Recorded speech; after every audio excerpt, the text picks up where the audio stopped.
No dia 5 de outubro de 1792, na Catedral de Notre-Dame, em Paris, 15 mil pessoas acotovelavam-se para escutar o célebre orador que naquele momento faria uma declaração ímpar graças à Revolução Francesa, começada em 1789. Pedro Gaspar Chaumette levantou-se e, com a emoção do grande púlpito da catedral, olhando a multidão ansiosa, disse ipsis verbis: nesse momento a França não tem necessidade de Deus. A Revolução, que derrubou os capetos e os bourbons, declara que o nosso Deus chama-se razão. Diante da razão, não temos outros deuses a adorar. E enquanto a multidão aplaudia, dominada pela euforia da revolução ateísta, um simulacro de procissão saía da sacristia da grandiosa catedral, carregando um andor no qual se encontrava a bailarina do Teatro da Ópera Candeio, vestida à Babilônia, representando a deusa razão. Logo depois, na grande convenção, foi destacado que as religiões perturbavam a marcha do progresso e que a França, que sabia pensar, não necessitava da proteção divina.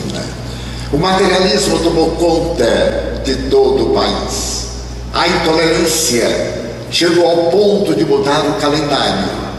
E todas as ruas, todas as praças, avenidas, boulevard, que tinham nomes religiosos, foram substituídos por nomes revolucionários. A França experimenta logo depois, com Robespierre, Marat, Danton, os dias do terror. E na Place de la Concórdia, o sangue das vítimas, destruídas pela engenhoca de José Guillotin, cobre a pata dos cavalos. Esse mesmo Jean Guillotin, que criara a arma que decepava as cabeças, naqueles dias, foi vítima da sua construção. E o terror tomou conta da França, apagando os ideais dos filósofos Montesquieu, Diderot, que sonhavam com a liberdade para que fosse abandonado o totalitarismo ancestral, a qualidade divina dos reis e a intolerância das religiões dominadoras.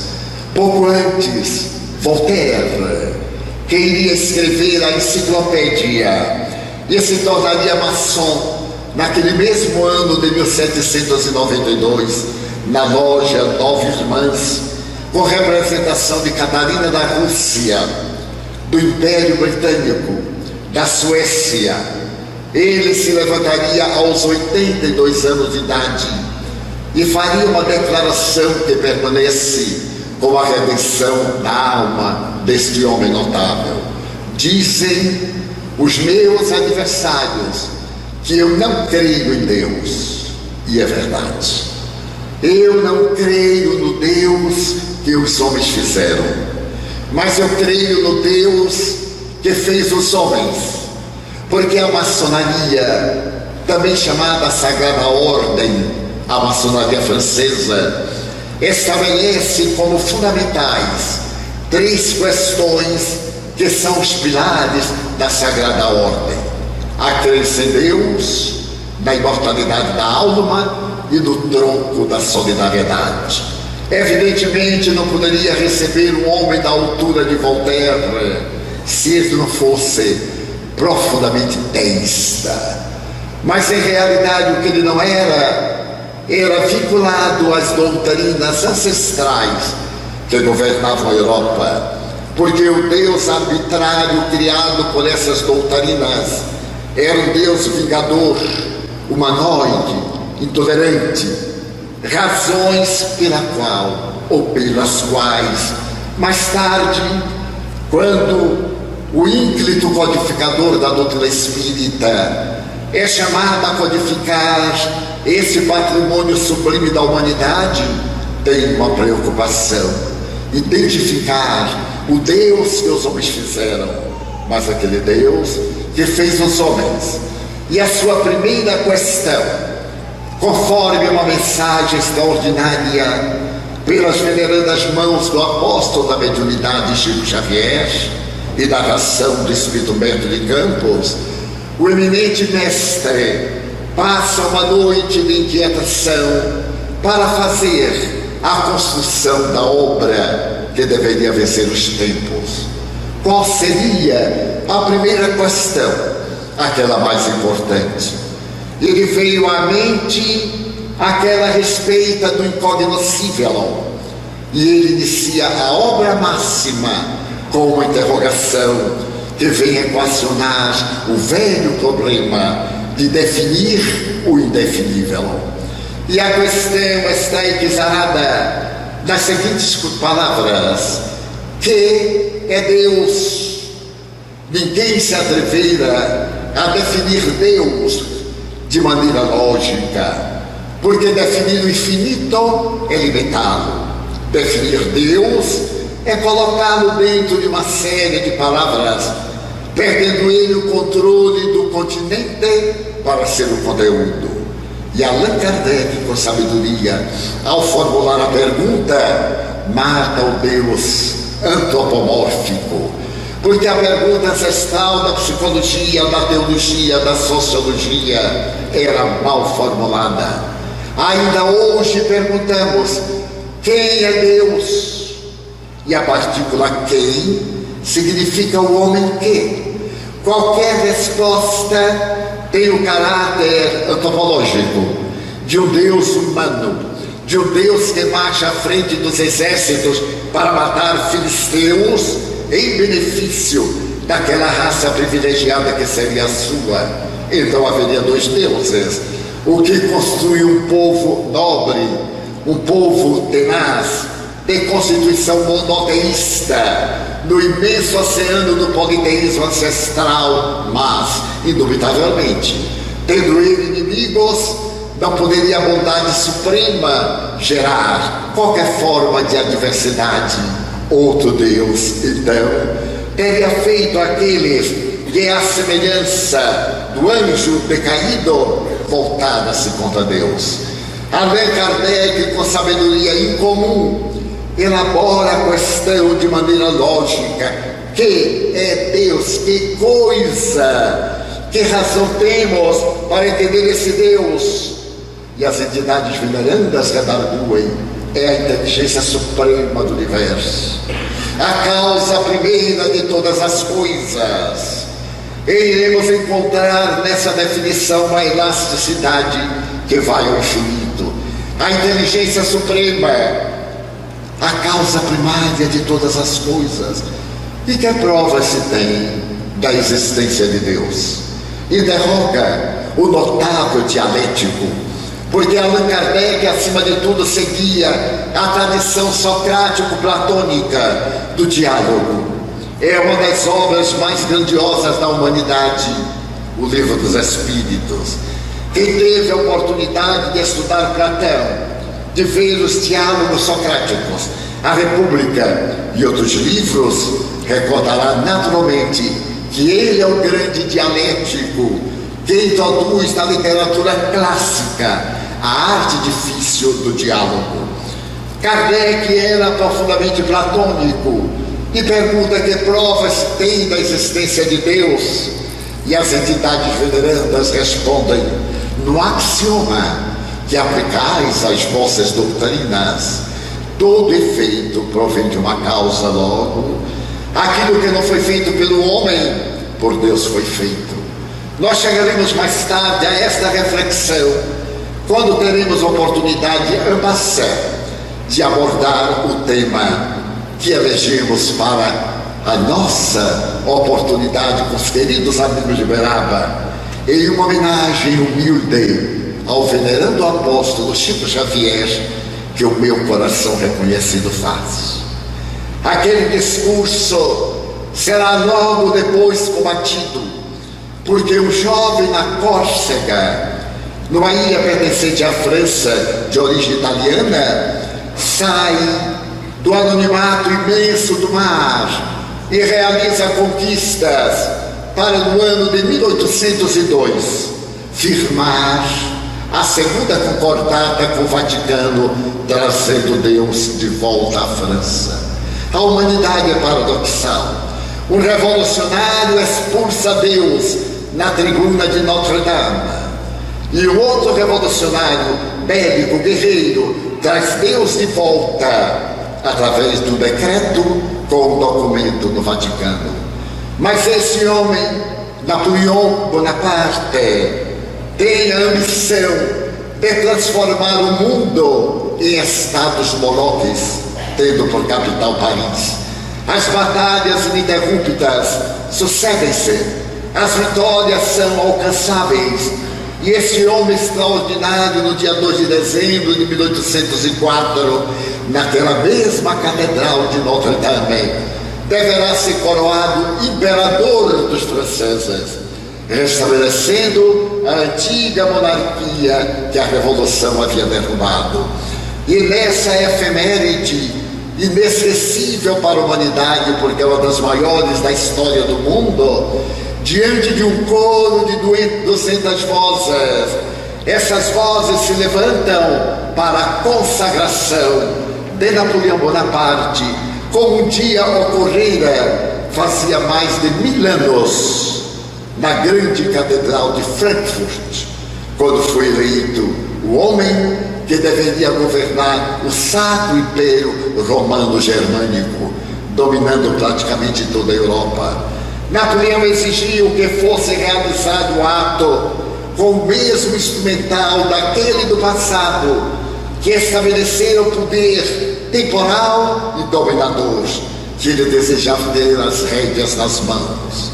E quando o coro começa a cantar pompa da sua homenagem grandiosa e circunstância, o Papa Pio VII, que foi convidado especialmente para coroá-lo, ergue a coroa sobre uma almofada de veludo vermelho e dirige-se a Napoleão no trono.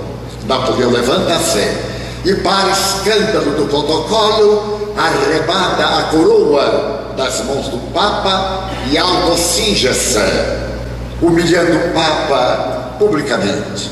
E logo depois toma da outra coroa e naturalmente veste-a na cabeça de Josefina.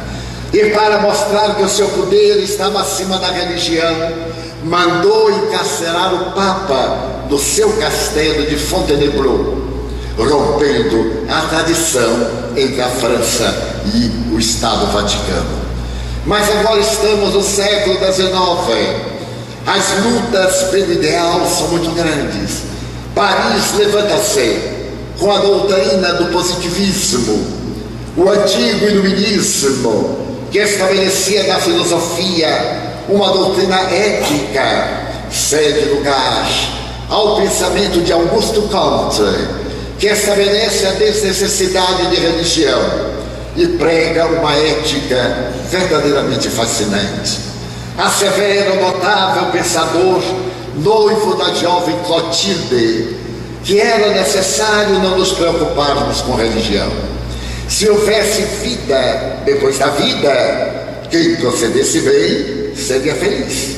E se não houvesse vida depois da vida, quem procedesse bem já seria feliz.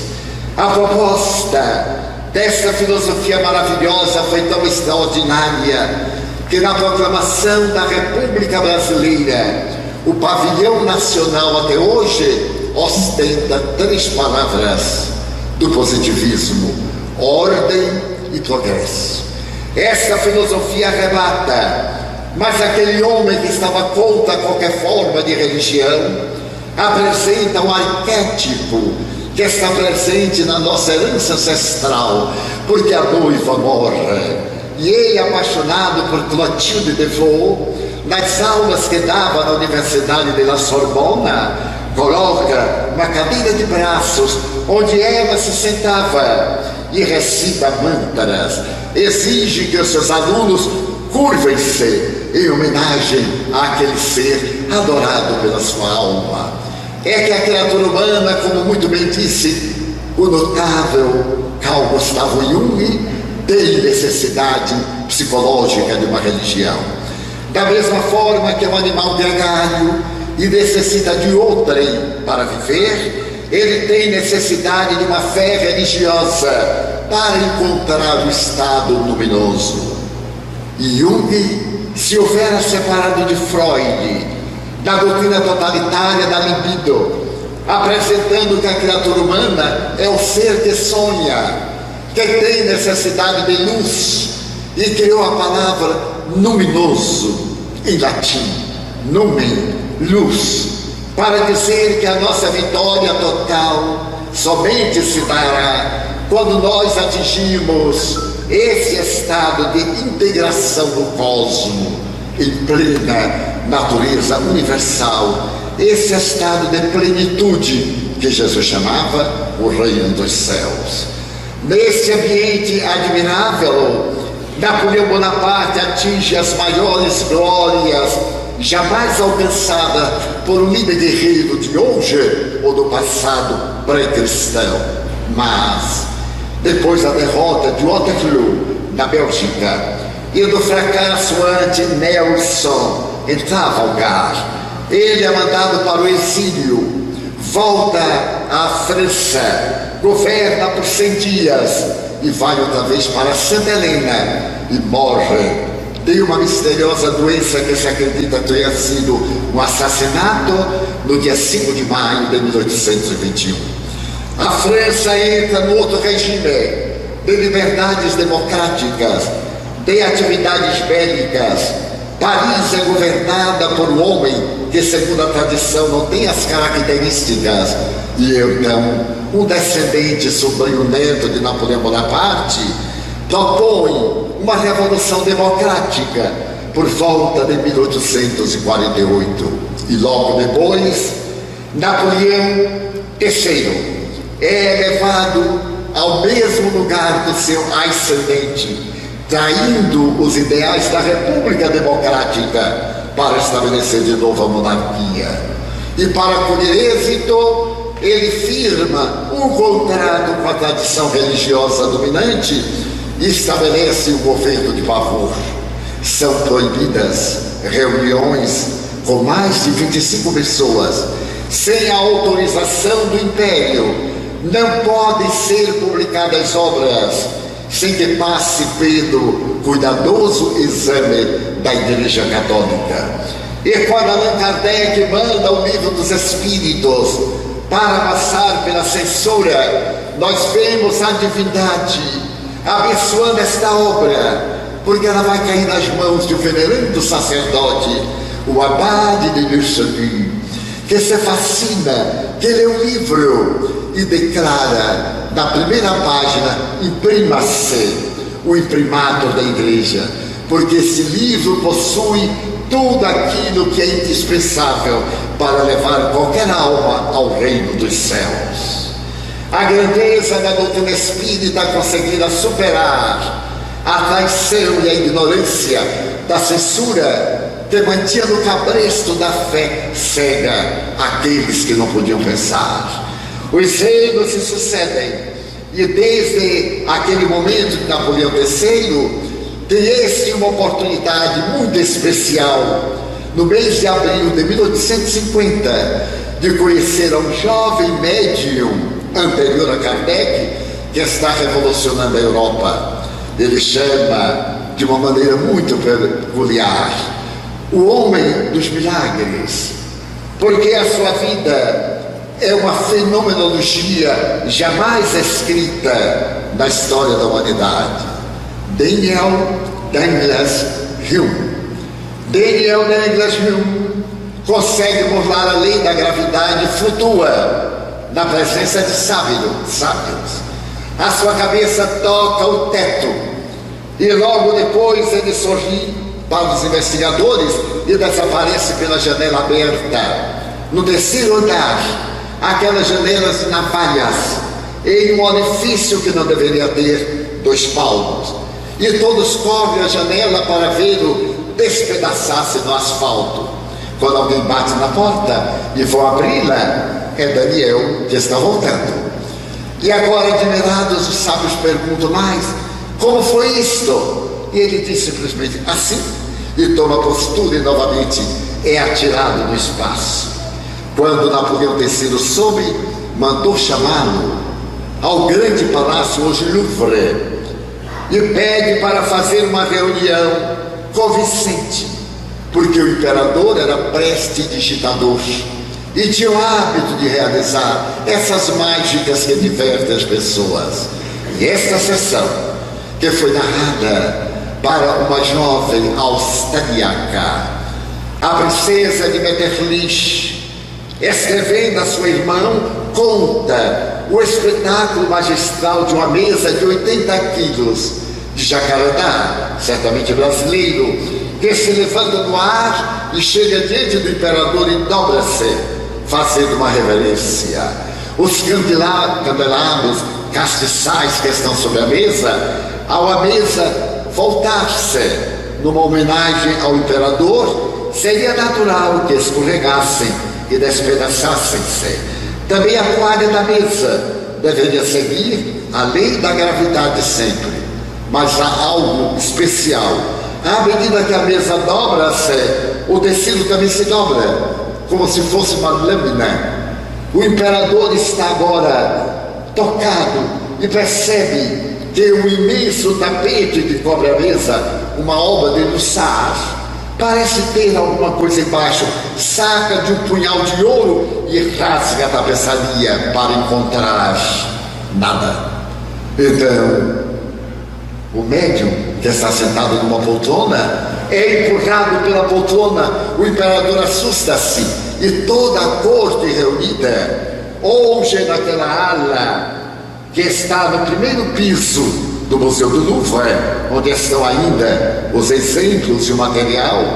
E então Daniel, muito pálido, diz: princesa imperatriz chamada Eugênia, da Casa de Espanha, põe a mão sobre a mesa e vai apertar a mão de uma pessoa muito querida.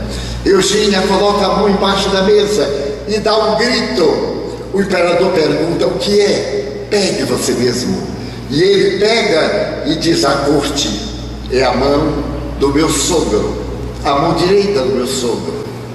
Mas como sabe, o meu sogro perdeu o dedo polegar na guerra, e a mão que eu estou apertando não tem um polegar. Espetáculos notáveis ocorrem que não são necessários recitados, até que Daniel pede que Bonaparte, Napoleão, dê um autógrafo. Uma folha de papel flutua, cai sobre a mesa, e o imperador lê na letra do seu triunfo e fica deslumbrado. Daniel, que tinha mediunidade de pirogenia, isto é, de contato com fogo, vai até as labaredas da lareira acesa, porque ainda havia vestígios de inverno, e lava o rosto com as chamas, sem que elas lhe afetem de qualquer maneira. O imperador ficou tão impressionado que um ano depois manda buscar Daniel. E quanto a Allan Kardec explica a fenomenologia da imortalidade da alma e a grandiosidade da mediunidade, o imperador da França, que foi governá-la até 1880, chama-o para que ele pudesse explicar essa realidade que ia contra as leis da natureza. Deus estava de volta à França, mas o século XIX é também o século da filosofia. Nós vamos encontrar a doutrina de Emmanuel Kant, os vestígios da doutrina de Friedrich Nietzsche, as doutrinas da negação. E Nietzsche declara: Deus morreu, porque periodicamente a humanidade se volta contra Deus. É um fato histórico. E aquele jovem depressivo crônico, ao apresentar o seu livro Assim Falava Zaratustra, coloca na boca de uma personagem que Deus havia morrido. A multidão assusta-se e Deus desaparece dos anais da humanidade. Para que Deus? Mas o louco que blasfema contra Deus começa a dizer: e agora? Quem alimentará as aves dos céus e os peixes do mar? Os mausoléus são a grande catedral do Deus que acaba de morrer. E louco, Friedrich Nietzsche logo depois sucumbirá ao peso do seu desequilíbrio mental e emocional. Deus então é expulso da França. Da Universidade de La Salpêtrière, os investigadores da fisiologia demonstram que todos os fenômenos ditos mediúnicos não passam de fenômenos de personalidades múltiplas.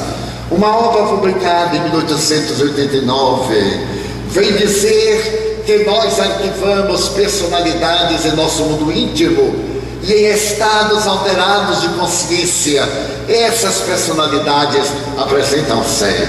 E o Dr. Pierre Janet firma o livro, mas sem nunca ter assistido uma experiência de natureza mediúnica. Ele se fundamentava nos psicopatas de La Salpêtrière, na histeria, na epilepsia, e declara guerra ao fenômeno mediúnico, asseverando que os médiuns eram esquizofrênicos, portadores de transtornos histéricos ou de natureza epileptóide. E o pavor toma conta dos médiuns que se recolhem. Começa a Era Nova, que por volta de 1872, com William Crookes, um dos pais da física contemporânea, apresenta os raios catódicos, que termina mais tarde na Escandinávia com as grandes teorias da física quântica, mostrando que matéria não existe. Matéria nada mais é do que ilusão dos nossos sentidos em relação ao átomo.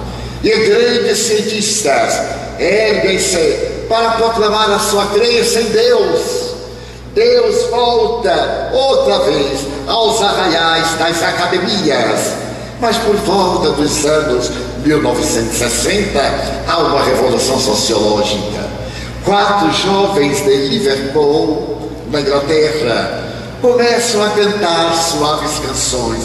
O barbeiro da minha rua, a rua por onde eu passo, o pequeno local em que nós tocamos, a minha casa, a minha família, foram chamados de Beatles. E mais tarde eles se transformaram nos líderes do pensamento revolucionário da nova sociologia. John Lennon, depois de tornar-se famoso após o filme Submarino Amarelo, irá declarar: nós, os Beatles, somos mais conhecidos do que Jesus. E as religiões apaixonadas ficaram contra eles, porque era verdade, eles eram mais conhecidos do que Jesus. Jesus é muito conhecido no Ocidente, mas no Oriente não tanto. E os Beatles haviam vendido nos livros, no mundo, mais discos do que Bíblias, desde quando Gutenberg inventou a imprensa. Uma jovem magra, feia, revolucionou as mulheres, Mary Quant. A moda era um palmo abaixo do joelho. E ela então foi ao estilista e exigiu um palmo acima do joelho. E apareceu a mini saia, para escândalo das avós. Agora é a micro saia, para o deleite dos curiosos. A vida vai mudando e sociologicamente surgem as negações, a flor e o amor. E nós vamos conhecer os jovens que se rebelam contra a guerra da Coreia, a guerra do Vietnã. E numa universidade, na grande Baía de São Francisco, um pensador francês sugere aos jovens: não à guerra, sim ao amor. Aparecem nesse momento aqueles jovens sonhadores da flor e do amor, e a humanidade se deixa fascinar pelas tradições do Oriente. Surgem os mantos amarelos, mas surgem também aqueles que amam a música violenta, e enquanto os Beatles tocam, os hippies fazem aqueles inolvidáveis 3 dias de Woodstock, 3 dias de rock, 3 dias de sexo, 3 dias de droga. A marihuana e drogas químicas são naquela fazenda abandonada em 3 dias de chuva. O espetáculo da Era Nova estava proclamado, o materialismo existencialista. Gozar hoje, porque de repente vem a morte, então a vida chama-se agora. Gozemos hoje, porque não existe amanhã. E a humanidade começa a observar a mudança, as grandes viagens para o Tibete, para o teto do mundo, onde era permitido usar droga em abundância. Vem uma maravilhosa manifestação mística. De repente, os jovens Beatles estão saturados. Eles têm necessidade de preencher o vazio interior. Mas nesse momento aparece um caminhoneiro que tem bolas nos quadris e começa a cantar romanticamente. Esse caminhoneiro irá abalar o mundo e fará do rock uma nova mensagem. Então começa a usar drogas, a sua cidade se torna o paraíso dos hippies. Mas esse jovem vai se deformando, e a humanidade adora Elvis Presley, que também se entrega aos excessos, e quando é devorado pelas drogas destruidoras, a humanidade grita: Elvis não morreu. E uma vaga de espiritualismo novamente toma conta da humanidade. Mas estamos por volta de 1980, e nesse período o cepticismo está em nossos corações. John Lennon declara: o sonho acabou. Está em Nova York, no edifício perto de Central Park, e o fã entusiasmado retira-lhe a vida covardemente. Ele havia lutado pela paz, pelo amor, com Yoko, a sua mulher japonesa, mas aquele jovem sonhador que nos deu Yesterday, e tantas músicas fascinantes que dulcificam o coração e que nos falam de paz, entra na memória da humanidade. Os Beatles desmancham-se, seus sucedidos, e para surpresa geral, o materialismo, o imediatismo, o sexismo, o erotismo toma conta da nossa cultura. Até sacerdotes, os sacerdotes holandeses publicam um livro: nós somos cristãos, mas somos ateus, porque nós temos provas da existência de Jesus, mas não temos provas da existência de Deus.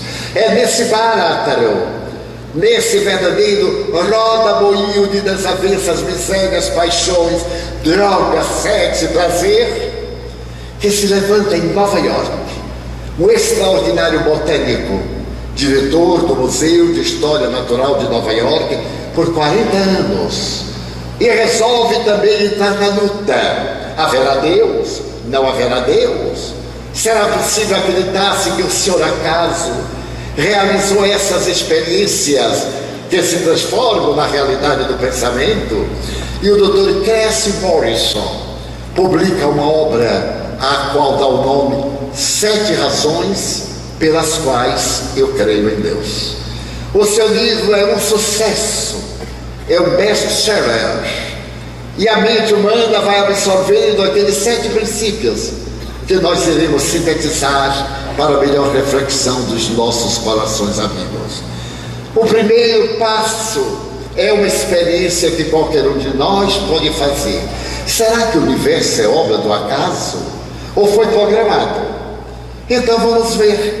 Peguemos 10 moedas de R$1, enumeremos-las de 1 a 10, coloquemos no bolso e vamos fazer a tentativa: retirar a moeda número 1 sem olhar, A nossa probabilidade matemática de tirar a moeda número 1 é de uma vez em 10 vezes, porque são 10 moedas.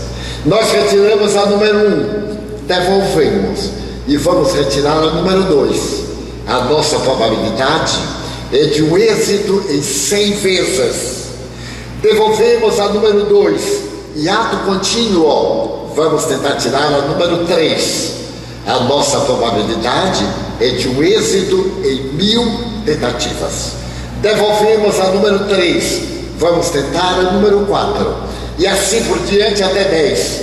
Para retirar de 1 a 10, sucessivamente, de ordem, a nossa probabilidade matemática é de uma vez em 10 bilhões de tentativas fracassadas.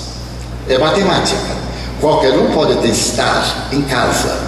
Logo, dizer, eu começo a imaginar o universo. Observo, por exemplo, o movimento da Terra em torno do seu eixo e percebo que esse movimento é o responsável pelo dia e pela noite, porque graças ao movimento de rotação nós temos a claridade do Sol e a ausência do Sol. Mas se por acaso esse movimento fosse multiplicado por 10, as nossas noites seriam 10 vezes maiores, teriam 120 horas. Os nossos dias seriam 10 vezes maiores e teriam 120 horas de sol. A vida seria impossível, porque durante as 120 horas de sol a terra ficaria crestada, mas o que sobrevivesse morreria gelado nas 120 horas da noite.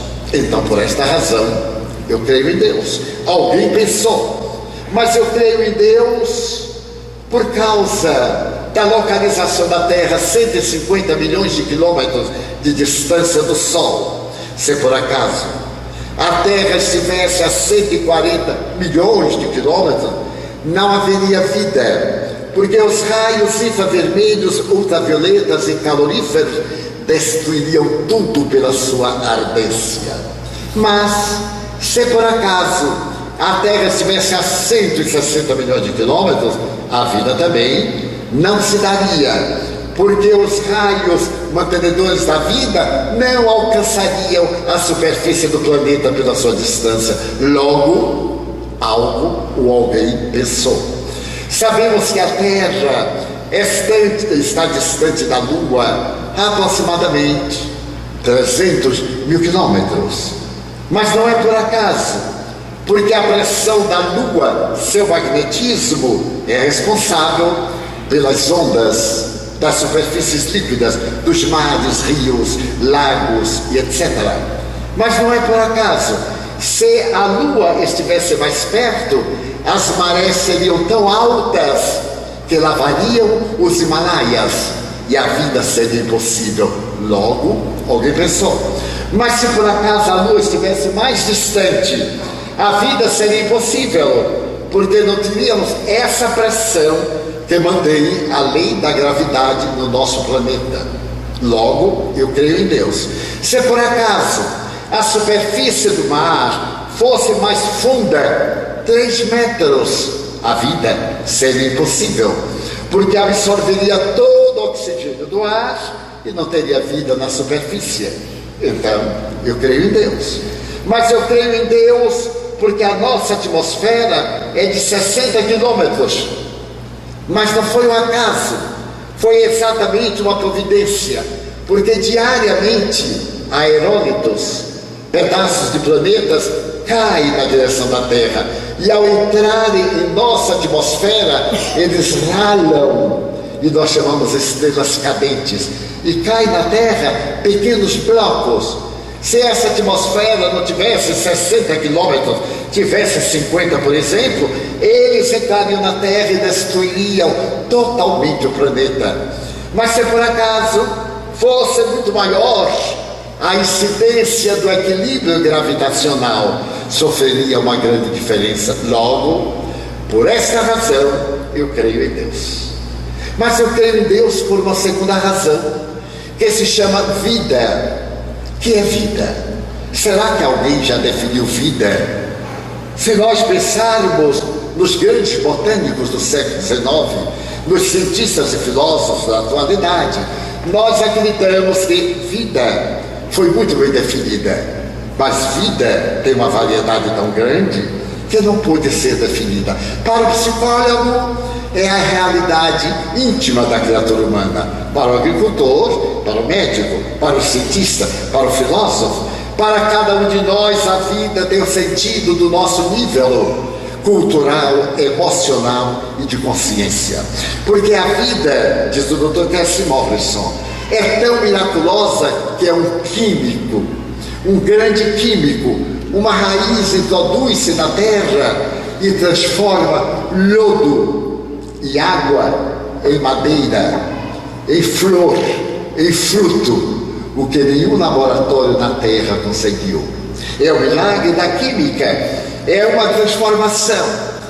A planta elimina ou recebe o oxigênio do ar, o gás carbônico, e à medida que as florestas são devastadas, a vida começa a morrer por causa desse notável aparelho respiratório que é o mundo vegetal. Mas a vida é tão fascinante que, se nós pegarmos uma folha e tentarmos comparar com outra, não existem na Terra duas folhas absolutamente iguais. Então a vida é um artista caprichoso. Da mesma forma que na dactiloscopia as nossas impressões digitais variam, na intimidade de cada folha há uma vida inteiramente una e pessoal. Mas eu creio em Deus por uma terceira razão, que se chama instinto dos animais. Todos nós falamos, eu reagi pelo instinto, o instinto dos animais. Onde está o instinto? Em que área cerebral? Onde se encontra o instinto do cavalo que para antes de um abismo? Onde está o instinto de uma cobra que recua para dar o salto exato e pegar uma artéria para aplicar o veneno? Onde está o nosso instinto de preservação da vida? Na nossa violência.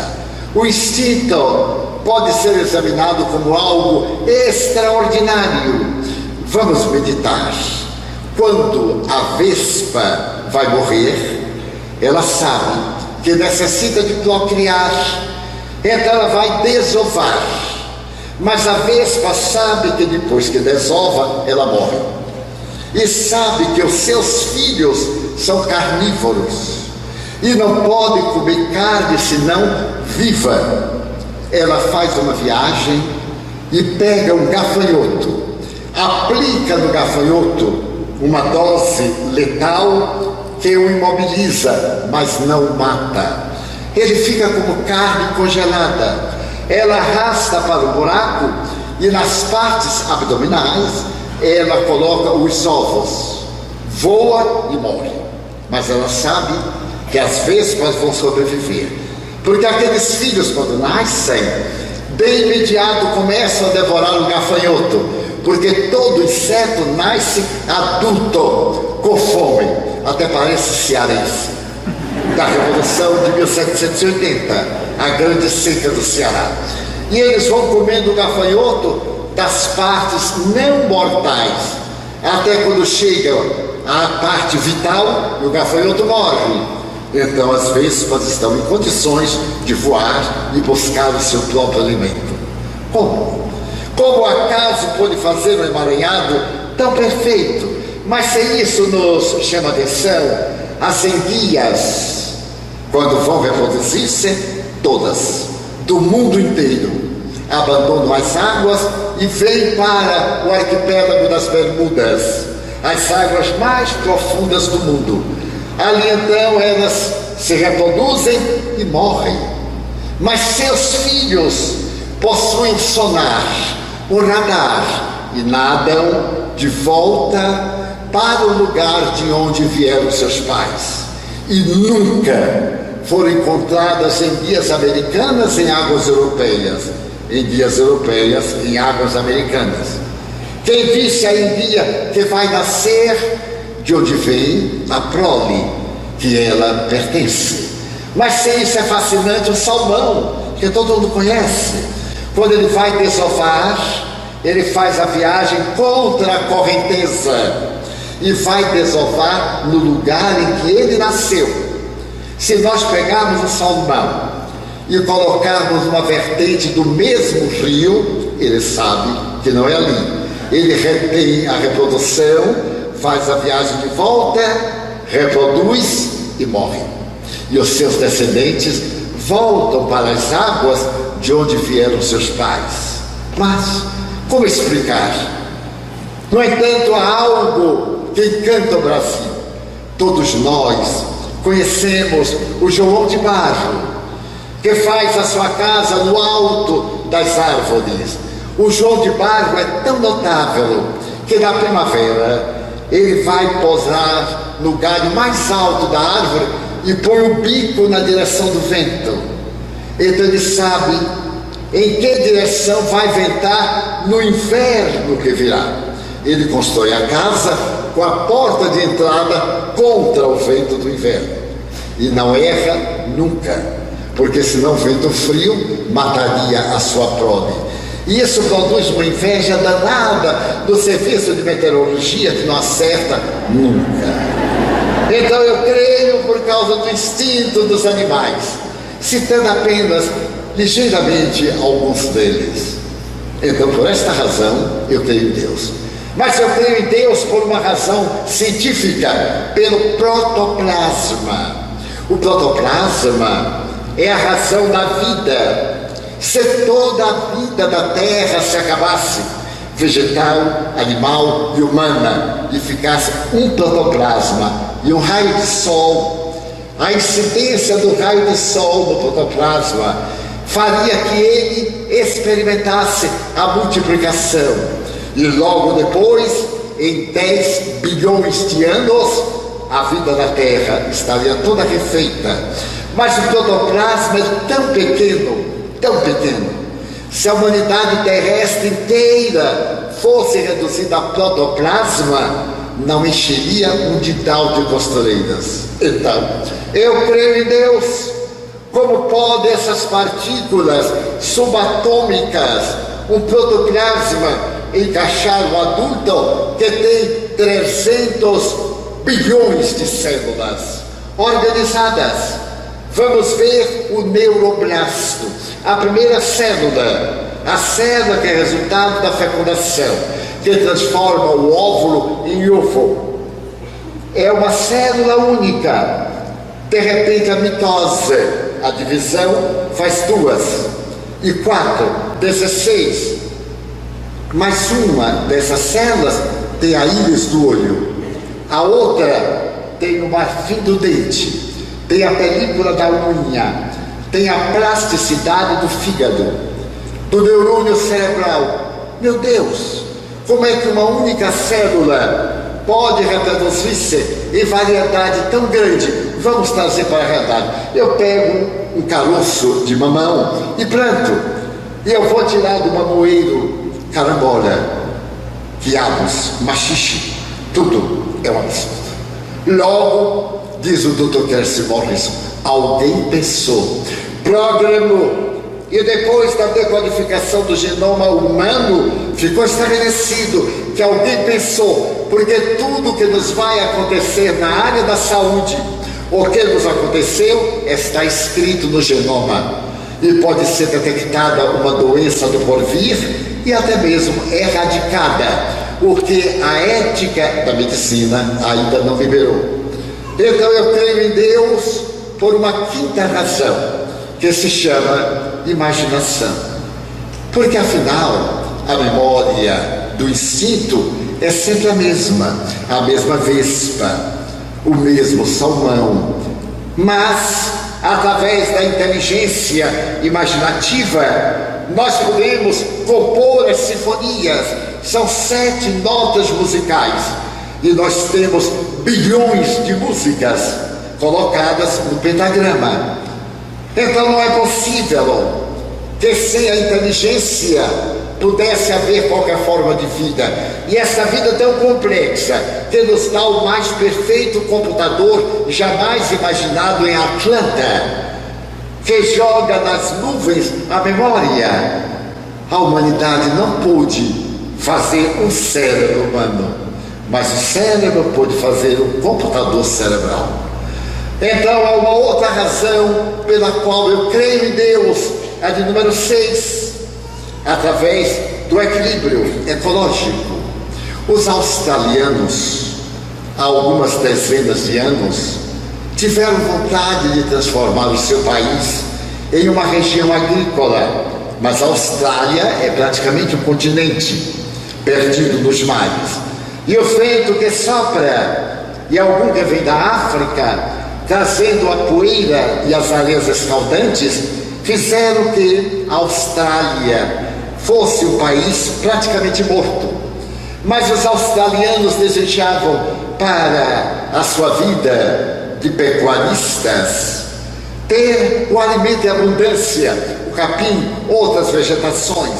Tiveram ideia de fazer seminários de mudas, lugares de plantas que o vento destruía. Então imaginaram fazer sebes, muros vegetais, para impedir que os ventos atravessassem. E para fazer esses muros, eles utilizaram de um cactus, que parece uma palma.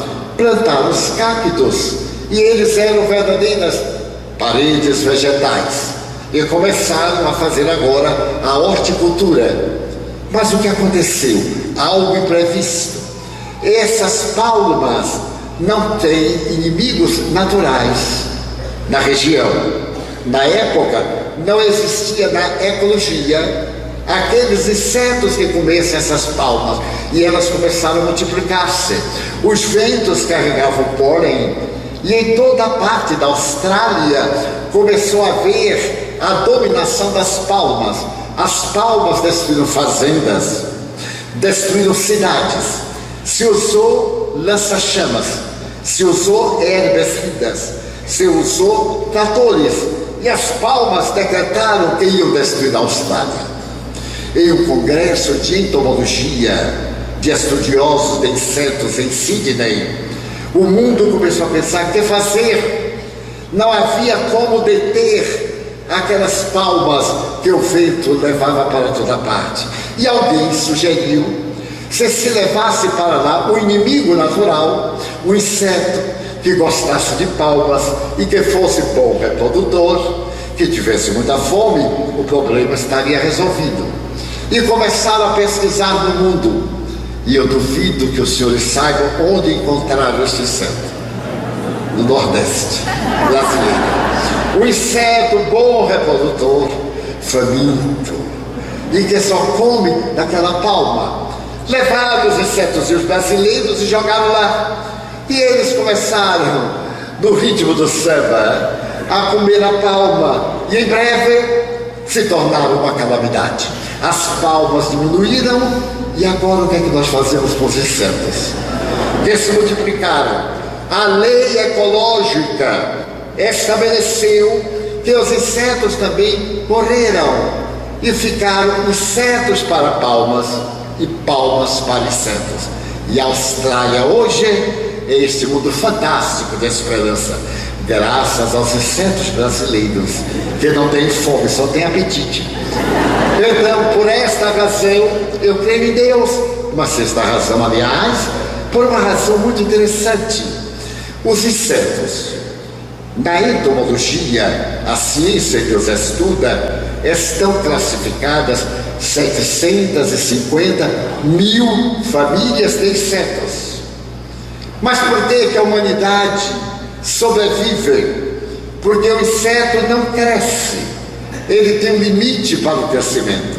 A sua respiração é através de tubos, e à medida que o inseto cresce, o tubo respiratório não cresce, e ele morre por asfixia. Nós que adoramos cigarras, a cigarra que canta, a cigarra não canta, ela tenta a pata uma na outra e produz esse sorriso extravagante do qual Brasília é célebre. Mas então, À medida em que elas vão reproduzindo, eles, os insetos, não havendo a ampliação do tubo respiratório, eles estouram. Por isso a cigarra parece que estoura nas costas. E ao estourar, morre. Mas não é por acaso. Alguém pensou, imagine os senhores, se eles crescessem, nós não estaríamos aqui no auditório, porque 10 formigas com o corpo de 10 dinossauros ou mais impediriam. E que seria de nós se todo inseto continuasse crescendo como nós e atingisse as alturas? Então algo limitou o desenvolvimento do inseto. Então, por esta razão, eu creio em Deus. Mas eu creio em Deus pela 7ª razão, que se chama imaginação criativa. Esta imaginação está além do instinto, além da inteligência, porque é através da imaginação que nós podemos voar. O salmista, no Salmo número 21, tem a oportunidade de dizer: os céus proclamam a glória de Deus, e o firmamento a obra das suas mãos. De fato, se nós olharmos para os céus, vemos a obra de Deus, e vemos essas lâmpadas mágicas que iluminam a noite, e aquelas que sequer sonhamos, e passamos a imaginar Deus como autor de todas as coisas. Numa noite de inverno, caminhando por uma estrada sem iluminação artificial, nós vemos as estrelas e dizemos: eu vejo milhões de estrelas, e nos enganamos.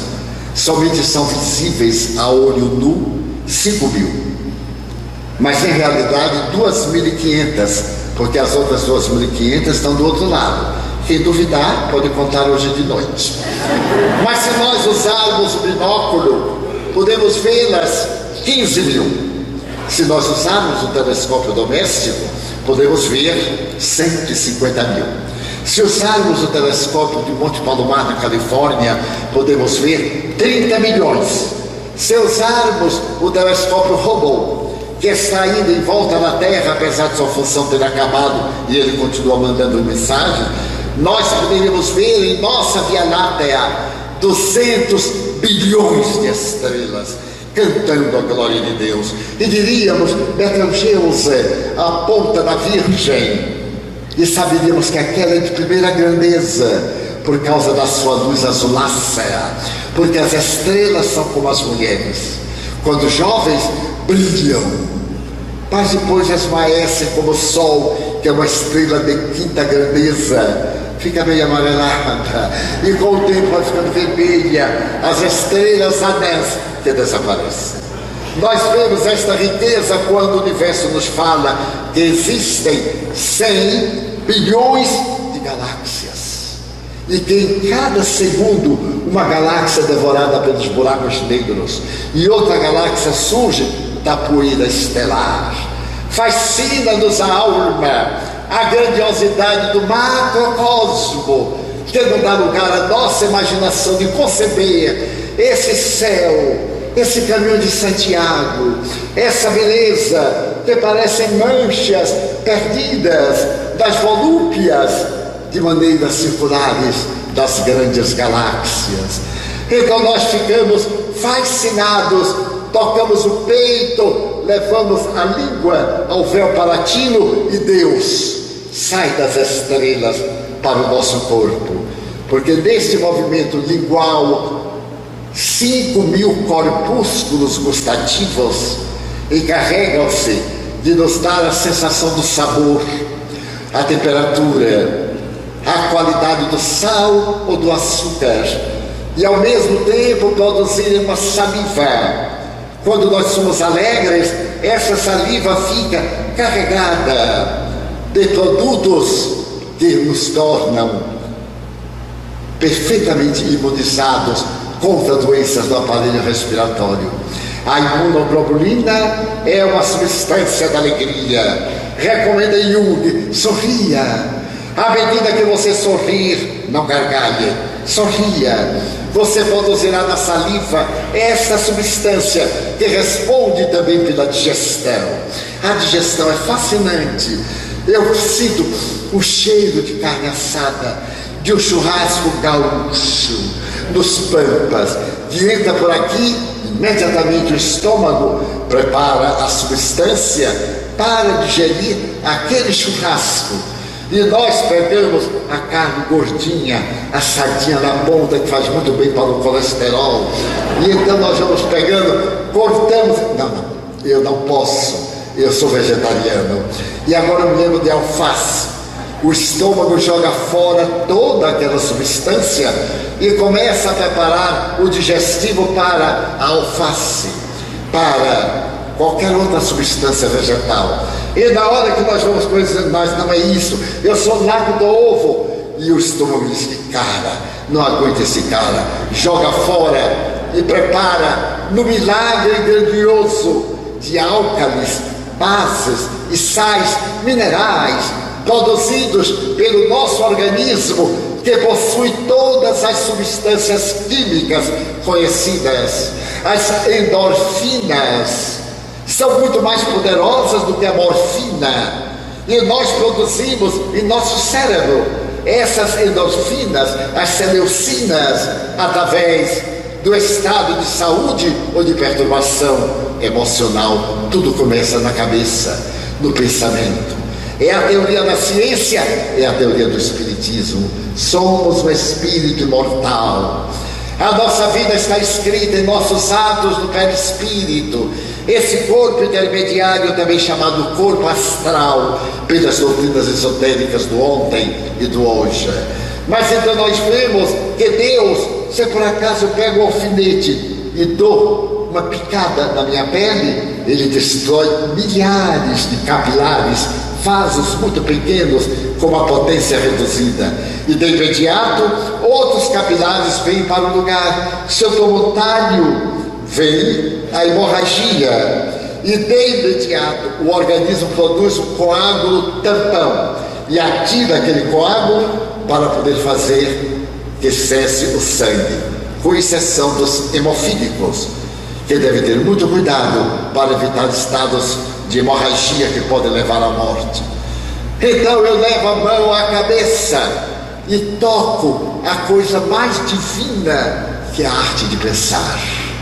E aí eu me pergunto, como é que pode uma pasta, algo gelatinosa, com água e DNA, transformar-se na memória? Como é possível que um pouco de uma substância espermatozoica leve ao óvulo uma célula ainda não completa, um ser adulto com todas as características? Então eu penso no meu sistema circulatório, ele mede 150 mil metros de veias, vasos e artérias, em um circuito especializado: coração, pé, coração, cérebro, coração, cantando as glórias de Deus. Esse coração que começa a pulsar 20 dias depois da concepção, ainda é um gameta, um zigoto, é invisível a olho nu. De repente, um choque elétrico dispara o que será mais tarde o coração, que pulsa sem cessar. Numa pessoa de 70 anos, ele pulsa 2 bilhões de vezes. Numa pessoa de 90, não calcularam, infelizmente. E na hora que ele para, a vida se dilui pela falta de oxigenação e leva o indivíduo à morte encefálica, portanto, ao desaparecimento do corpo nas suas transformações moleculares. Então eu creio em Deus, através dessa aparelhagem dos fones pulmonares, da faculdade de falar, que não é na garganta, é na terceira circunvolução frontal esquerda, ou centro de Broca.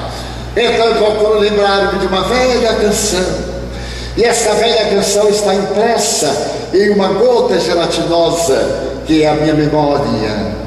Posso recitar um poema, e esses 100 bilhões de neurônios intercambiam, para dizer uma palavra, mais de 1 bilhão de neurônios, com a velocidade maior do que a do pensamento, comunicam-se para encontrar a palavra nos arquivos neuronais, cantando as glórias de Deus.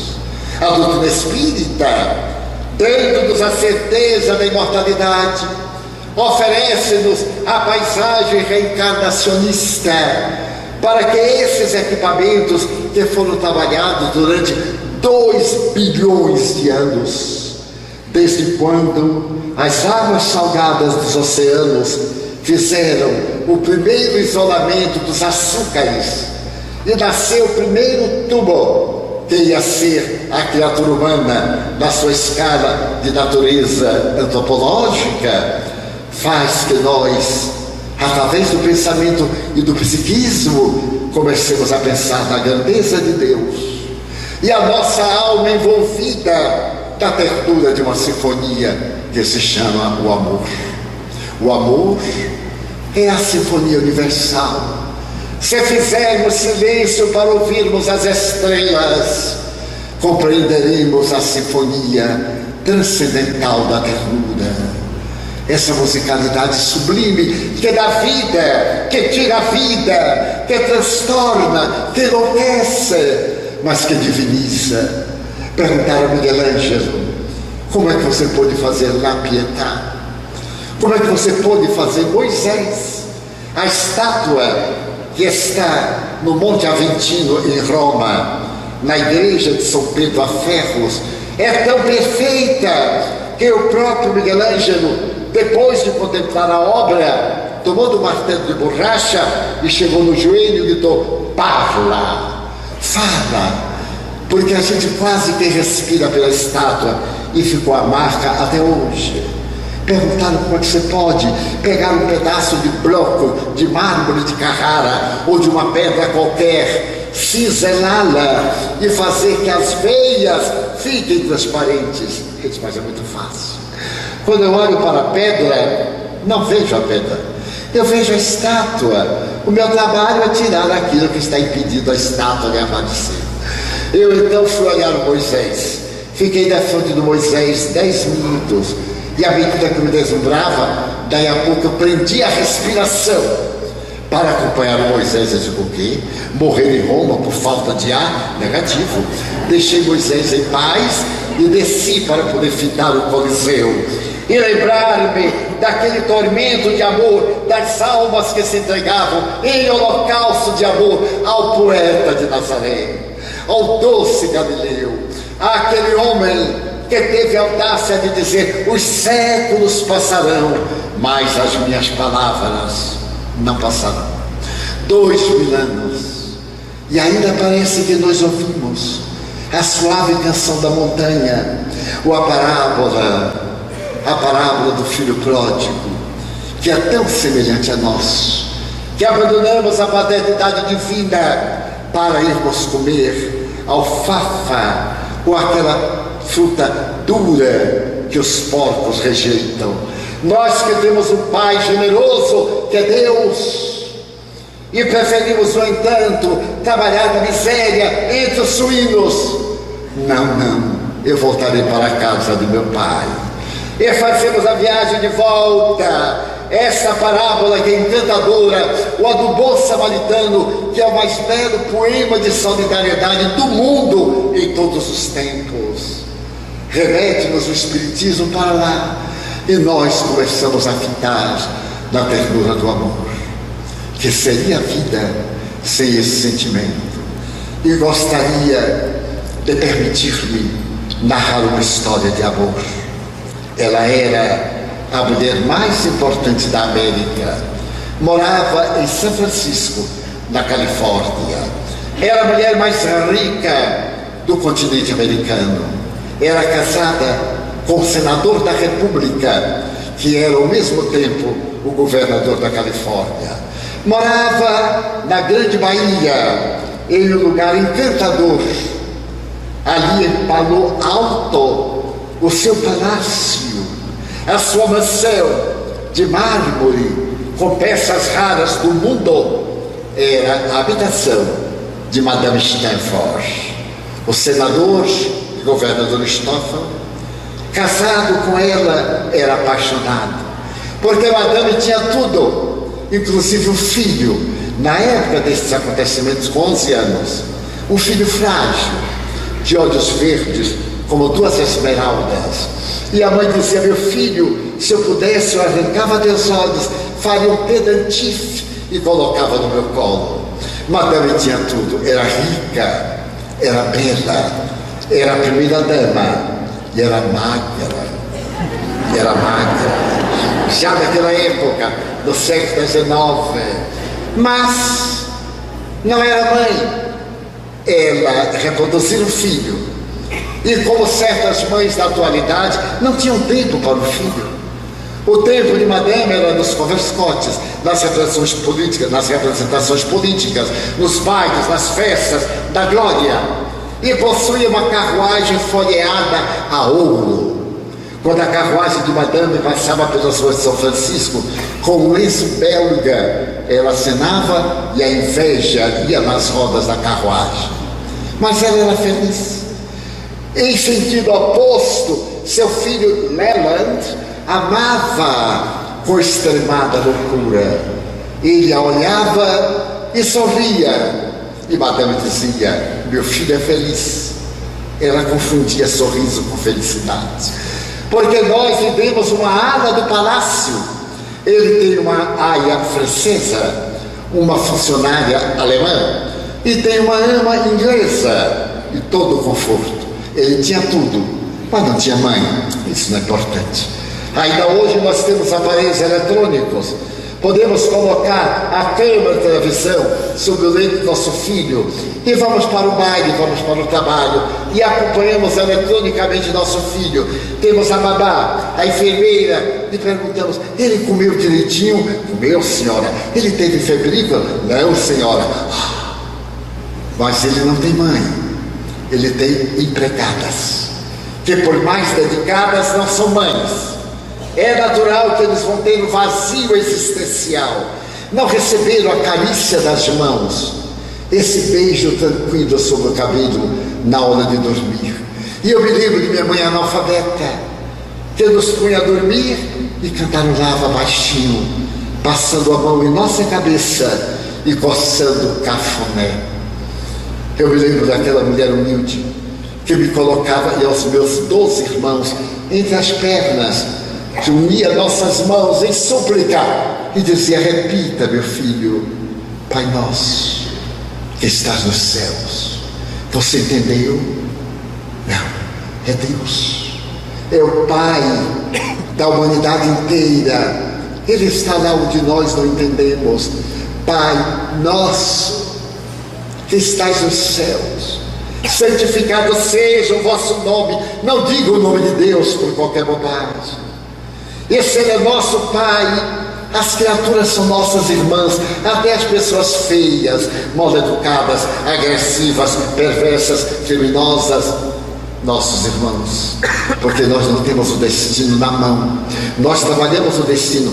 E eu ficava ouvindo aquela mulher analfabeta interpretando pela 1000ª vez o Pai Nosso para todos 13 filhos, e tinha tempo de lavar, cozinhar, remendar, naquela época em que não havia prêt-à-porter pronto para vestir. Eu sou o último e eu sou o 7º irmão masculino, e as roupas vinham do mais velho para o mais novo. E minha mãe era uma artesã, ela sabia colocar o remendo, que hoje eu estaria rico. Quando eu vejo um brutinho aqui rasgadinho, eu digo: ai não. Ela botava o remendo, porque no pobre é pobreza mesmo, no rico é elegante. E eu digo: ela botava o remendo.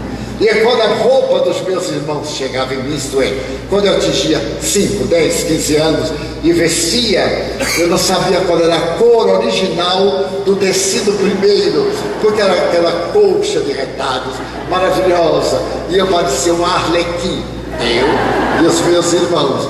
E ela dizia: está bonito, não está, meu filho? Eu procurei um tom vermelho para colocar aí naquele pedacinho preto, fica tão bonito vermelho com preto. Tinha tempo, porque amava. Quando nós elegemos uma união, devemos pensar que a mulher tem direito, sim, à sua dignidade, ao trabalho, a competir, mas ela tem que eleger se quer ser mãe ou se ela deseja ser apenas feminista, ou as duas coisas simultâneas. Estabelecer a administração do tempo para poder penetrar na alma da criança. O cérebro infantil é uma folha de papel em branco, dizia Pestalozzi. E William James, o pai da psicologia norte-americana, dizia que esta folha de papel em branco nós a temos para escrever a história da nossa vida. Então tudo aquilo que nos acontece na infância é para sempre. Mas esta é uma questão sociológica. E Madame naquele tempo não tinha tempo para o filho, mas ela dizia, uma vez por semana a família toda se reúne para almoçar. Porque durante a semana, na hora que Leland acordava, Madame estava dormindo. Quando Leland ia à escola, Madame acordava. Quando Leland ia fazer a refeição, Madame estava no cabeleireiro. Quando à tarde ele entrava em recreio, Madame estava no converscote. Quando era hora de dormir, Madame estava no baile. Mas se encontravam sim uma vez por semana. Era esta a vida da família Stafford. Mas há um ditado que diz que não há felicidade que sempre dure, nem desgraça que um dia não se acabe. A felicidade da família Stafford foi perturbada numa primavera, quando morreu uma tia de Madame, uma tia pobre. Vocês já notaram que nas famílias ricas sempre tem uma velha pobre para trabalhar? E a velhota morava numa rua humilde de São Francisco. E Madame dizia aos cronistas sociais, minha tia é uma lady inglesa, ela mora entre os pobres só para ver como é que o pobre vive. Porque os ricos têm umas desculpas, eu acho tão fantástica a imaginação deles. Mas havia um preceito da ética. Quando morre alguém, nós temos, dentro dos princípios éticos, de guardar o luto pelo menos durante 8 dias. E quando Madame se lembrou que tinha que ficar 8 dias em casa, sem sair, porque a dona de casa, que o lar é um presídio. E quando não tem o que fazer, depois do trabalho, vamos bebericar no barzinho. É tão chique o barzinho, é tão prostituto o barzinho, é tão indigno da mulher o barzinho. Porque o lar é para acolher a pessoa. Nós não devemos ter casa para morar, nós temos lares para viver. Quando nós vamos dormir, quando nós vamos vestir, é casa. Mas quando nós vivemos e desfrutemos daquela casa, é lar. Mas Madame ficou desolada e disse ao marido governador, o que é que eu faço? Uma semana sem poder sair, o que é que eu faço? Como o governador a amava muito, com delicadeza ele disse, vamos brincar com nosso filho, porque tem muita gente que tem o filho como adorno, para brincar, para mostrar aos amigos. Os homens carregam a fotografia na carteira, olha aqui o herdeiro, olha aqui. As mulheres, às vezes, carregavam no pescoço o número de filhos. É uma disputa psicológica de autorrealização contra a culpa no inconsciente. Então Madame lembrou-se que Leland, ela amava, mas amava a seu modo. Sempre uma forma de amar a seu modo. Ela correu para a ala onde Leland estava, empurrou a porta. Ele estava diante do clavicórdio, um piano primitivo, tocando uma balada triste. Madame tirou o sapato, pisou o tapete persa, sentou-se ao lado do filho e ficou olhando aquela expressão de olhos verdes e os dedos nas teclas negras e brancas. E Leland sorriu. Então, quando ele terminou, Madame disse que é melodia triste. Ele disse, eu gosto, mamãe. Por que você gosta, Leland? Porque eu gosto. Mas você sabe cantar, Leland? Sei, mamãe. Quer que eu cante? Ele começou a tocar e com uma voz ferida na alma, ele contou aquela história triste E ao terminar, Madame chorava e me perguntou: meu filho, que história é esta? Foi a minha babá francesa que me contou.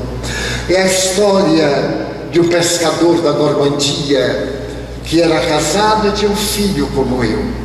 Todo dia pela manhã eles entravam no barco e o pai saía ou os deixava na praia para quando fosse a tarde eles irem buscar e terem a bênção do peixe.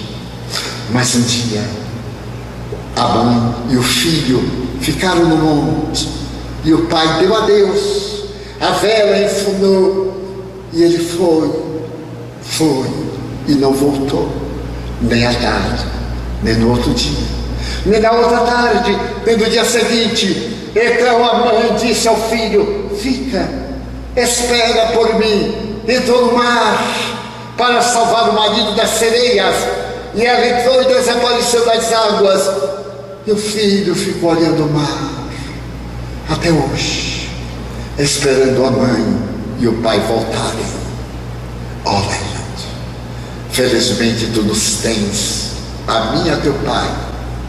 Não, mamãe, eu fico aqui na praia, na montanha, olhando o mar dos negócios de papai, e olhando a mamãe atrás dele, que eu vai buscar, e eu fico esperando até o domingo. Mas mamãe, você vai, e eu fico esperando até hoje. Olha, vai mudar, vamos correr, vamos brincar. Arrancou do clavicórdio o menino e saiu a correr, e Madame descobriu uma coisa: amor é convivência, é essa ternura de estar ao lado, é o momento de tocar a cabeça ou de sorrir, o momento do nada, mas o nada que é tão cheio de vida.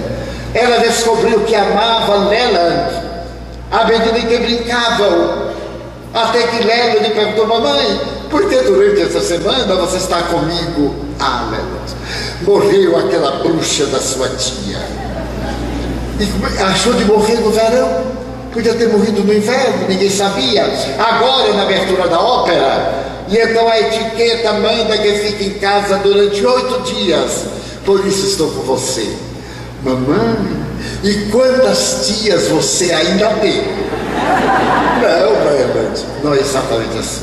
Mas à véspera do domingo, quando terminava o prazo, uma amiga de Madame, dessas bajuladoras, foi visitada e disse: ai, querida, eu sei quanto você está sofrendo de saudade da sua tia. Eu tive uma ideia. Aqui em São Francisco há um orfanato, e nós poderíamos ir ao orfanato. Eu chamarei a imprensa para que vejam a sua caridade. Você leva guloseimas, você leva embuçados, e então é fotografada e aparece nos jornais: Madame Stanford, com o coração dilacerado de dor, preocupa-se com a orfandade de São Francisco. Foi fantástico, porque ela chamou os funcionários, mandou preparar doces, bolos, guloseimas. E no dia seguinte, pela manhã, ela entrou na carruagem, 2 lacaios vestidos a caráter, com bandejas de prata, encheram parte da carruagem. E nesse momento em que a carruagem ia viajar, Leland apareceu na porta principal do palácio. Madame olhou para ele, amava. E pela primeira vez, ela entrou: meu filho, queres vir comigo? Ele desceu a escada.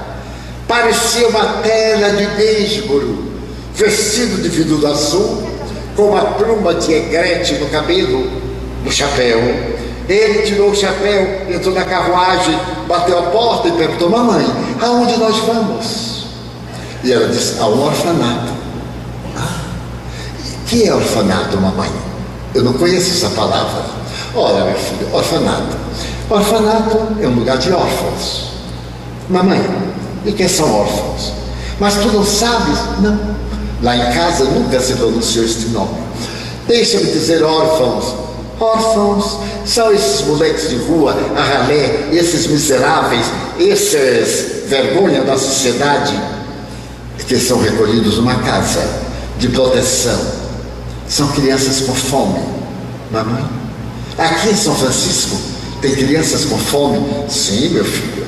Mas não é papai o prefeito, o governador, Leland?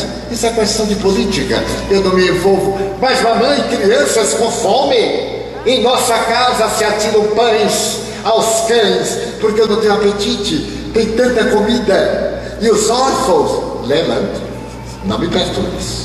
A carruagem chegou ao orfanato, e as crianças foram trazidas para os retratos, as fotografias, a propaganda política. E Leland olhou, eram crianças magras, como os órfãos de todo lugar, a cabeleira desgrenhada, os olhos um pouco fora das órbitas, a carícia orgânica. Mas Leland gritou: são crianças, mamãe. Correu. Como é seu nome? John. Seu nome? Joey. Seu nome? Tom. Mamãe pegou uma bandeja e começou a servir os órfãos. E os órfãos tinham muita fome. Comiam com os olhos, com a boca, com os bolsos, recheava. E Leland dizia: mamãe, eles têm fome. Quando Madame viu seu tesouro no meio da ralé social, fez: Leland, vem cá, não te quero no meio deles. Isto é a borra da sociedade. Vem, Leland. Mamãe, eu nunca brinquei com crianças, mas não estas. Tu és herdeiro da maior fortuna da América. Vem, Leland. Mamãe, mais um minuto. E você? Sou Melanie. E você? Brenda. Mamãe, que nomes lindos. Eu sou Leland. Leland Stafford. E Madame Leland, já praticamos a nossa caridade. Até hoje é mais ou menos assim. Entrou na carruagem, bateu a porta e disse: mamãe, quando é que nós vamos voltar aqui ao orfanato? Nunca mais. Nunca mais, Leland. Oh, mamãe, eu gostaria tanto de brincar com os órfãos. Leland, tu és a sociedade americana. Ah, mamãe, eu não sei que é a sociedade, eu sei que é criança. Leland, não me fales mais. Mamãe, você notou que lá de dentro vinha um odor? Claro, Leland. Mamãe, eu queria dar de presente. Meu padrinho no Natal me deu $1000. Eu queria dar os $1000 para eles. Não, meu filho. Esses $1000 teu pai colocou na tua caderneta para render juros. Mas mamãe, que são $1000 para nós? Esse colar de pérolas custou 800 mil, não é verdade? E você tem vários. Leland, isto é outra coisa. Não me perturbes. Quando chegaram a Palo Alto, ele pegou a mãe. Mamãe, vem à janela. De que lado está o orfanato? Ali, Leland. Então, é ali que estão os meus irmãozinhos, os órfãos. Leland, tu não tens irmãos? Mamãe, no dia seguinte, eu queria ir ao orfanato. Não, Leland, nunca mais. Mamãe, uma semana depois, eu queria ir ao orfanato. Não, Leland, nunca mais. E arrependo-me de ter te levado. E Leland adoeceu. Adoeceu, foi chamado médico, e o especialista disse: senhora, a doença dele é emocional. A febre, o desânimo, essa depressão, são tudo emocional. O que é que ele está desejando e não consegue? Ir ao orfanato, doutor? Levá-lo àquele contato miserável? Senhora, só tem duas alternativas: ou leva ao orfanato, ou retira de São Francisco. Eu então prefiro retirá-lo de São Francisco, porque Madame fazia uma viagem à volta do mundo todo ano. Começa a preparar a grande viagem. Leva-de querer ir ao orfanato. Tu irás comigo visitar a Europa. E no dia em que partem em um grande navio, metade de São Francisco foi despedir-se de Madame. A filarmônica foi tocar. E na morada, Leland perguntou: mamãe, de que lado está a casa dos meus irmãozinhos, os órfãos? Eu já te disse que tu és filho único. A casa fica para lá. Então é ali que estão os órfãos. O navio zarpou. Sua primeira escala foi Barcelona. Quando Leland saltou: mamãe, de que lado estão os Estados Unidos? Naquela direção, Leland. Então é lá, atravessaram a imensa cordilheira, foram à França, foram a Paris, e Lela de mamãe, atravessaram o Canal da Mancha, foram a Londres, mamãe, de que lado? Por fim foram à Itália, era agosto, o verão italiano, e foram hospedar-se no hotel da Vila Ápia Antiga, um hotel de luxo todo andar para Madame Stafford e o seu staff. Mas no segundo dia, Leland adoeceu. Adoeceu gravemente, febre alta. Chamados os melhores médicos, eles diagnosticaram febre amarela. Era epidêmica, pandêmica. E disseram: senhora, ele vai morrer. Não sabemos como curar a doença, não tem vacina. A própria rainha da Inglaterra teve o marido, o príncipe Alberto, vítima da febre, da peste. Mas meu filho não vai morrer. Eu sou a mulher mais rica da América. Venha buscar a rainha se for preciso que eu pago. A mentalidade de muita gente que o dinheiro conta tudo. Façam salvar meu filho. E Madame viu ele desfeito, emagrecido, os olhos enormes. Naquela noite, febril, com todo o staff no quarto, e Madame desesperada, Lela lhe disse: mamãe, leve-me até a janela. Ela carregou o seu tesouro, uma aia abriu a janela, o vento quente levantou as pernas da cortina branca, e ele olhou Roma. Longe, mamãe, aonde está São Francisco? Naquela direção, meu filho. Então é lá, Leland, que estão os teus irmãozinhos, os órfãos. Fica bom, para que eu te leve rapidamente. Fica bom, meu filho. Nós vamos levar, eu vou dar um dinheiro enorme para consertar a casa. Fica bom para tu ires brincar com os teus irmãos. Leland, mamãe, eu estou tão cansado. E ela colocou o filho sobre o lençol de seda e ajoelhou-se. E Leland começou o desvario. Mamãe, os órfãos estão chegando. John, Paul, Joey, Mary, Brenda, mamãe, os órfãos. Leland, não são eles, é o delírio da febre. Meu filho, você está delirando. Mamãe, eles estão me chamando. Leland, mamãe. A cabeça pendeu. Madame deu um grito. E quando acordou, Leland havia morrido. Madame não teve dúvidas. Mandou embalsamar o filho. Levou ao porto de Ostia. E o navio partiu em direção à América. A notícia chegou antes. E quando o navio atacou no cais de São Francisco, o governador estava com os cabelos mais brancos, o semblante desfeito. A cidade correu. Um caixão de mogno cristal, que se podia ver o rosto de Leland, foi carregado pela guarda de honra, que desceu da área funerária reservada e colocou na carruagem, naquela mesma carruagem floreada a ouro. A orquestra filarmônica começou a tocar o Requiem de Mozart, e foi o desfile, e ela dispara o orfanato. Quando chegou à porta do orfanato, ela abriu a porta imensa da carruagem, e diante do caixão parecia louca: Leland, meu filho, olha os teus irmãos, os órfãos, perdoa-me, Leland, haver-te negado, perdoa-me, meu filho. Eu não sabia o que fazer, não sabia do teu amor, perdoa-me, Leland. Fechou a porta da carruagem e parou alto, num pedaço de solo que contempla o Pacífico. Ela colocou o corpo do filho e uma lápide de mármore com esta frase: aqui dormem os olhos verdes de meu filho. Naquele ano, Madame deu $20.000 ao orfanato.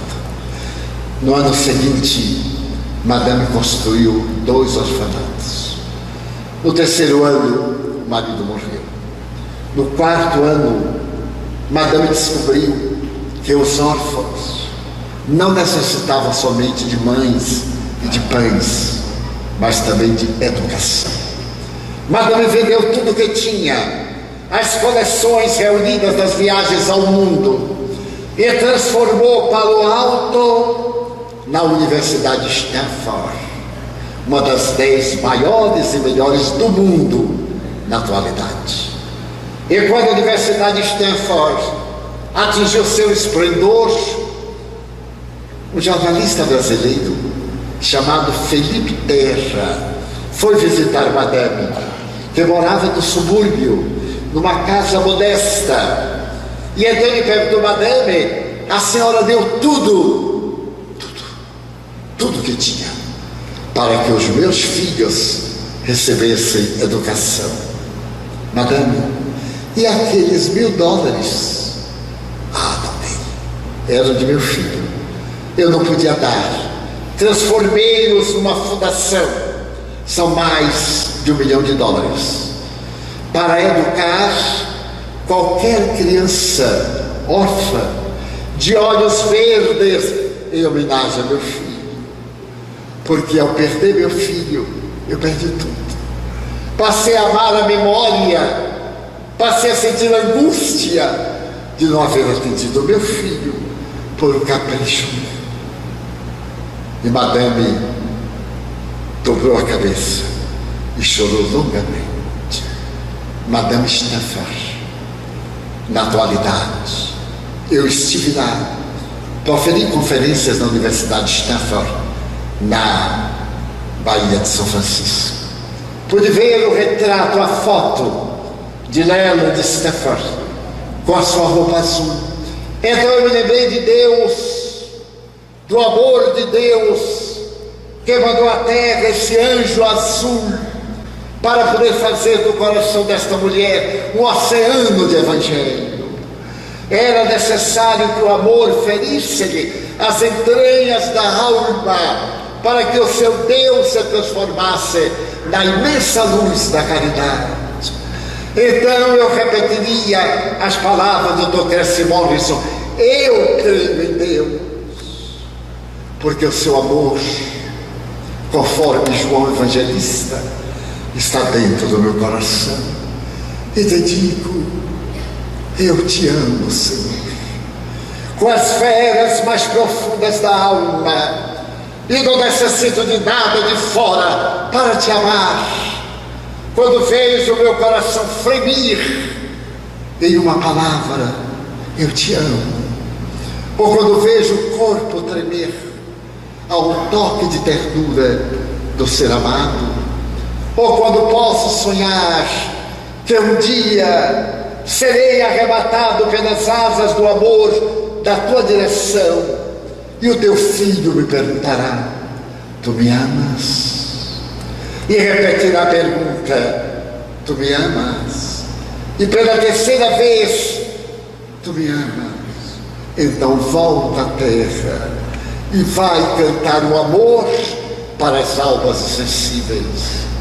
Chega-me à mente a certeza de que esse amor pode transformar-se em gratidão, de que aquele que ama tem o essencial, e quando nós temos o essencial, o secundário não vale, não tem importância, para dizer, nesta hora de crise, de problema: oh meu Deus, enquanto alguns blasfemam e outros desesperam, eu quero dizer-te que eu amo a vida, que para mim é bela, é consentida. Muito obrigado, Senhor, pelo que me deste, pelo que me dás, pelo ar, pelo pão, pela paz, pela beleza que eu encontro no altar da natureza, pelos olhos meus que descobrem a beleza das flores de todas as cores.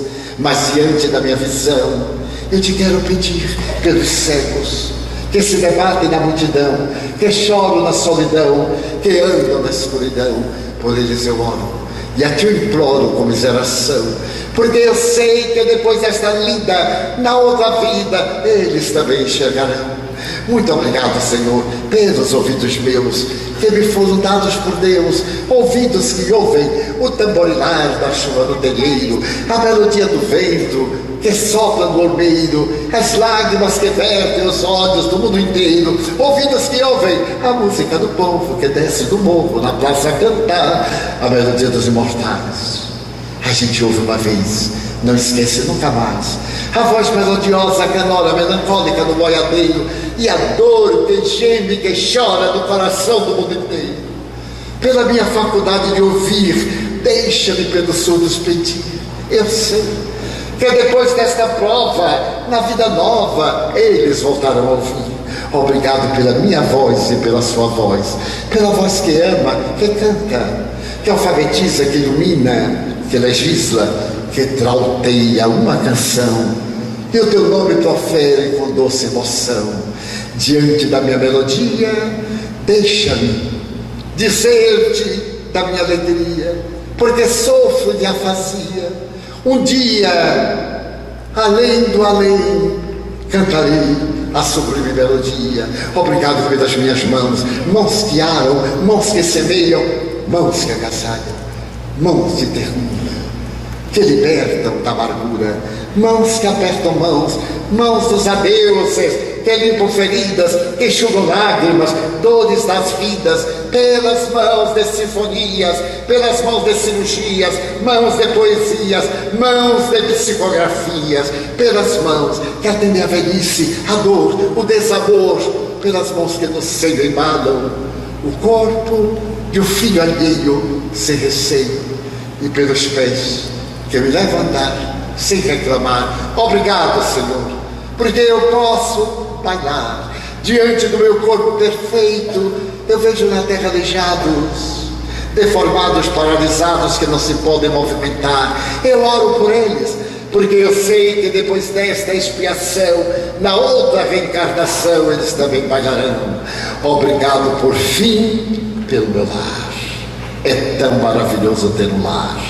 Não é importante existir lar ou uma mansão, ou uma favela, um ninho, um grabato de dor, um bangador, uma casa no caminho, seja lá o que for, mas que dentro dele exista a figura do amor. Amor de mãe ou de pai, de mulher ou de marido, a presença de um filho ou um irmão, alguém que me dê a mão, pelo menos a companhia de um gato, de um cão. Mas se eu a ninguém tiver para me amar, se for a solidão a me acompanhar, se eu não tiver uma cama para deitar, nem um teto para me cobrir, mesmo assim eu direi: obrigado, Senhor, porque eu creio em Ti. Muito obrigado, Senhor, pelo Teu amor. Evocando Chico Xavier, da Tua linguagem de ternura, obrigado, Senhor, pela atenção de todos. Muito obrigado, Senhor.